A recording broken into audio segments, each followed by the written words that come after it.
الأربعون النووية. على القرآن محياي، على القرآن، على القرآن، على القرآن محياي. الحديث 13 عن أبي حمزة أنس بن مالك رضي الله عنه خادم رسول الله صلى الله عليه وسلم عن النبي صلى الله عليه وسلم قال: لا يؤمن أحدكم حتى يحب لأخيه ما يحب لنفسه. رواه البخاري ومسلم.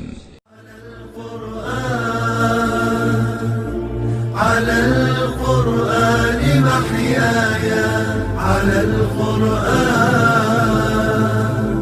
على القرآن،